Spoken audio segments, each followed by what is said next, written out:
It is Wednesday, my dudes. Have y'all heard about some crazy releases that are coming out in the fragrance world in 2025? Bro, we're in month 1.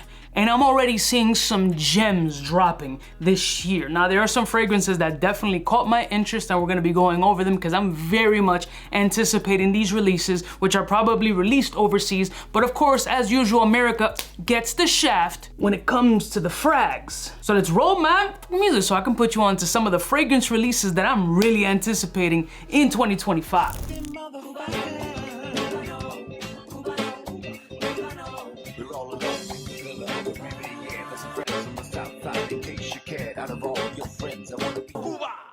Blessed morning, my beautiful peoples. You know who it is. It's your boy, C to the U to the B to the A. I'm only gonna list a few, because there's some that are really catching my attention, whether it be nostalgia, whether it be flankers, whether it be new releases, things that are definitely speaking to me, or things that I have curiosity in smelling that kind of feel in the back of my mind are gonna be kind of meh. And the first fragrance we're gonna start off with is one that shouldn't surprise many people, but will surprise a few of y'all. And that's by Jean-Paul Gaultier, and that's Le Male Elixir Absolute. Cuba anticipating a Le Male release. Insane. But there's a very simplistic reason why I'm anticipating this. Because of the plum, fam. They have it listed as vanilla, lavender, and plum. You mean to tell me that there's going to be a possible sexy, juicy plum fragrance? So a flanker of the fragrance that brought me back is now coming out with plum focused. We're talking about a fragrance that's lavender, plum, and tonka. Plum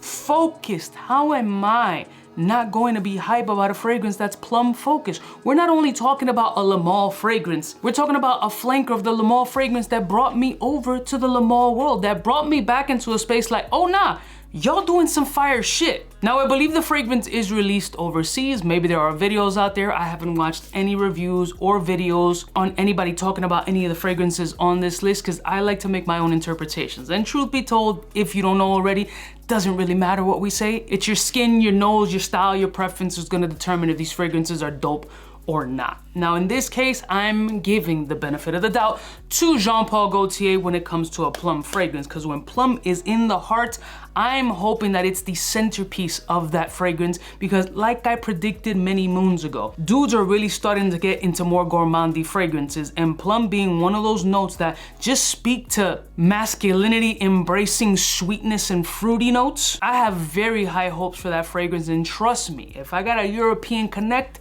I'm tapping into it. Now, the next one is a flanker of one of the fragrances that I was one of the first ones on YouTube to release many moons ago, and that's Tom Ford's fucking Fabulous Parfum. Now, when the original Tom Ford fucking Fabulous came out, it was a sexy, unique, almondy fragrance with a lot of metrosexual energy. It was kind of like an androgynous fragrance. We gotta keep in mind that back when I smelled Tom Ford's fucking Fabulous, that I had to go pick it up at the boutique, smelling something from the Tom Ford Private Blend was kind of foreign to me. You know what I'm saying? I was still in my earlier stages, and smelling something so unique, ambery, beautiful, very risque was something that was really attractive to me. I was like, oh shit, this is perfumery on a different level. Now, apparently this Tom Ford fucking Fabulous is gonna be a little bit more maybe animalic with leathery notes. Apparently it's gonna have like ambery leather nuances. You're gonna have that tonka that was present in the original, and some balsamic and aromatic notes, however they decide to translate. I am looking forward to that fragrance, but knowing how the OG was, and it was a risky scent, loved by a lot of people, and it was not only risky as far as scent,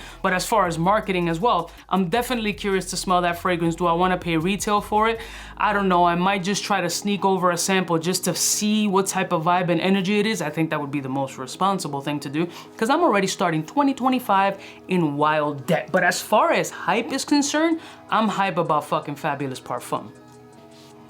Now, I currently have nothing from the Dior private line. I had a couple of bottles, I had traded them just to make content work so I didn't have to spend a ton of money, but Bois Talisman is coming out in 2025. Now, Bois Talisman is said to be a sugary vanillic scent profile, which again, another DNA that has been overly saturated for the last 6 to 8 months. There's something about vanilla that really struck a chord with a ton of people in 2024 because of the amount of not only clone fragrances, but originals that inspired those clones in that vanillic stratosphere. I don't know if like perfumers or fragrance brands go through like some astrology or Chinese zodiac, like, oh, 2024, year of vanilla and oxtail. Like, how does there has to be like a Illuminati of fragrance creators, like, oh, in 2025, we're gonna be focusing on plum notes. We're gonna reduce vanillic nuances, but we're gonna focus more on designer being more nichey and nichey being more aquatic and freshy.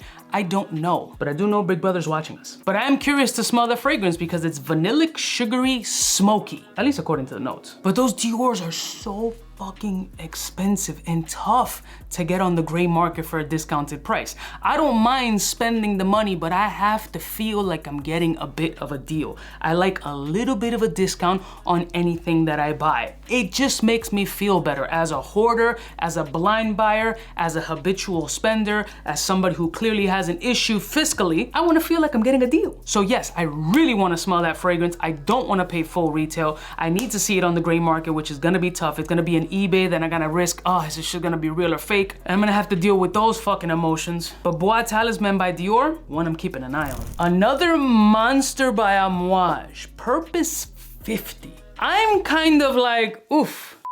A bit nervous about that fragrance, because let's be clear, Amouage, when they come out with the 50 lineup, it's about 50 times the performance. Those shits are obnoxiously strong. There's no reason, realistically speaking, that you would need a fragrance that performs like some of these Amouage fragrances. Like, where do you live that you need that much longevity and sillage in the middle of the desert where you're sweating consistently and your pores are just letting go of every contaminant inside of your cells, but you still love fragrance, so you need to saturate yourself with something that'll last 3.5 weeks and you need a full chlorine and Brillo brush bath? Tchau preguiça, tchau sujeira, adeus cheirinho de suor. Now the notes of Purpose 50 sound crazy. It's vetiver, pimento, frankincense, sandalwood, rose, pink pepper, ackee, gala wood, suede, saffron, vanilla. Dogs, I am like, Back to the Future right now, predictions. That shit is going to be so obnoxiously strong that is going to be for a market cap of this many people. And this hand gesture makes me uncomfortable for personal reasons.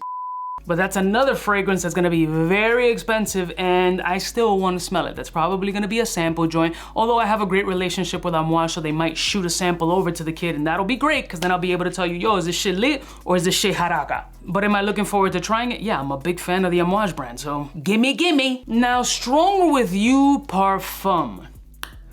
I think Stronger With You lineup, the flankers have been getting a little bit out of hand. Like, they've really been pinpointing making Strong With You like a staple in everybody's home.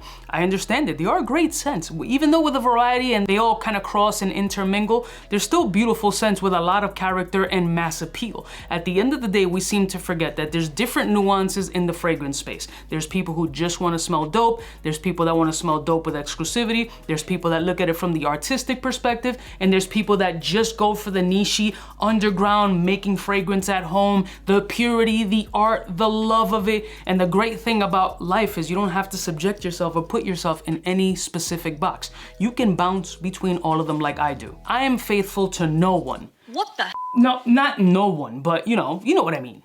So the notes in that fragrance don't necessarily shine as something super different. Lavender, sage, chestnut, vanilla again, citruses, like, it doesn't stray away from like the OG version. So are we getting better performance out of it? But was the performance in the OG whack? Nah, it was good. Sometimes I feel that some of these brands get a little bit too cash grabby. Like, who are you catering to? If the dude has it already, why get something that's a little bit, like, I don't understand it.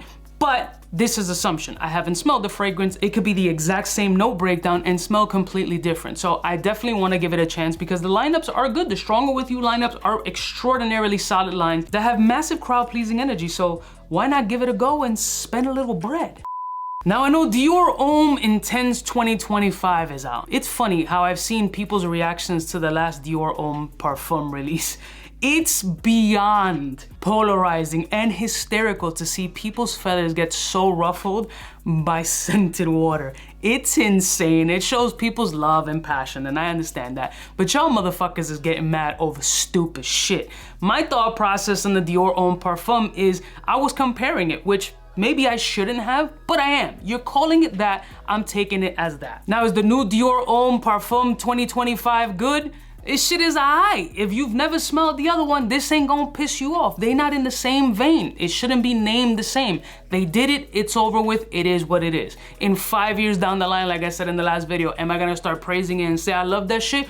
For sure, I'm bipolar, I flip-flop like a motherfucker, I do this shit for entertainment, and anything to piss you fuckers off and make my video engage more, I will do it. Fuck all of y'all. I'm kidding, I'm sorry, you see the bipolar thing? So is this the same thing that's gonna happen with the Dior Homme 2025? The OG version was banging. This is what I predict is gonna happen. Motherfuckers are gonna smell that shit, and the ones who are starting to get deep into the fragrance space are gonna start looking for wild old batches saying that, yo, the 2013 batch, just like they did with Aventus, is the best Dior Homme Intense. That shit had more body, more artistic, more this, the perfumer was that. That's what's gonna happen, bro. People fall down the wormhole, and when they fall down the wormhole, what happens? Ooh, that bread just starts flying out of their wallet. And then they're gonna fall into buyer's remorse, looking at their fragrance collection and repetitive presentation bottles and like, damn, bro, how late am I on my car payments? Watch. Stop spending money on hype, bro.